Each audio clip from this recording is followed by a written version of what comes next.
Bonsoir à tous et bienvenue sur boursicoté.com pour cette analyse technique Forex et matières premières où nous pouvons constater ici, après une tentative de retour ici à la hausse que je vous indiquais hier, avec un retour ici de la pression sur la bande de Bollinger supérieure, on est venu ici rechercher la zone de résistance des 1,1238 avant de redescendre violemment sur cette zone ici des 1,11.58. Donc pour l'instant, on a quand même un biais qui reste haussier puisque cette zone ici des 1,1158, après avoir été cassée à la hausse, est redevenue support. Mais on sent bien que ce franchissement est pour l'instant fragile. Alors tant que ce niveau ici reste support, on reste sur un biais haussier court terme. Par contre, en cas de rupture ici, de retour sur des niveaux inférieurs à cette zone horizontale, eh bien nous aurions une neutralisation et donc une fausse sortie de la part de cette paire de devises euro-dollar. Par contre, en cas de rupture ici de cette zone de point bas, notamment des 1,11.20, eh bien là il y aurait invalidation donc de la sortie haussière et poursuite du mouvement baissier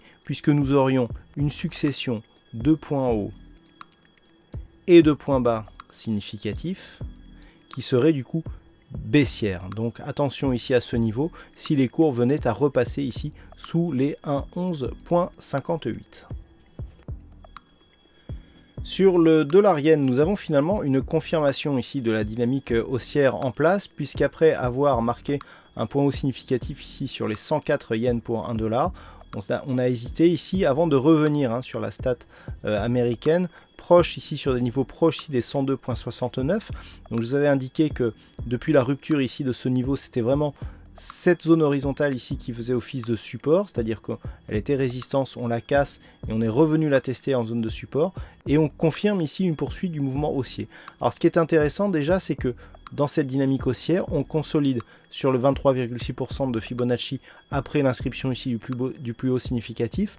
On revient chercher la moyenne mobile 20 exponentielle et on repart à la hausse inscrire un nouveau plus haut significatif. Maintenant, si on élargit un petit peu le graphe, nous pouvons constater ici que ce niveau des 104 correspond à une zone intermédiaire. On le voit bien ici sur cette phase avec ces nombreux points bas ici qui viennent s'inscrire sur cette zone. Donc on casse ici sur ces niveaux. D'ailleurs, sur la bougie suivante, on l'avait retrouvé comme zone de support. Et actuellement, on est en train de tester cette zone. Ce qui veut dire que actuellement, donc, on est revenu sur un biais plutôt haussier puisqu'on inscrit un nouveau point haut significatif de tendance très court terme.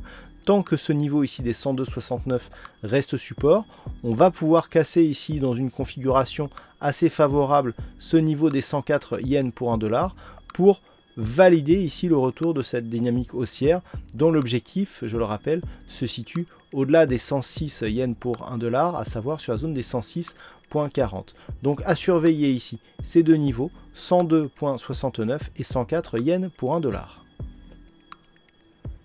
Et enfin sur l'or, on avait dit qu'il serait peu probable que le niveau ici des 1309.75 soit cassé d'une manière aussi rapide que ce qu'il avait été lors des précédents jours.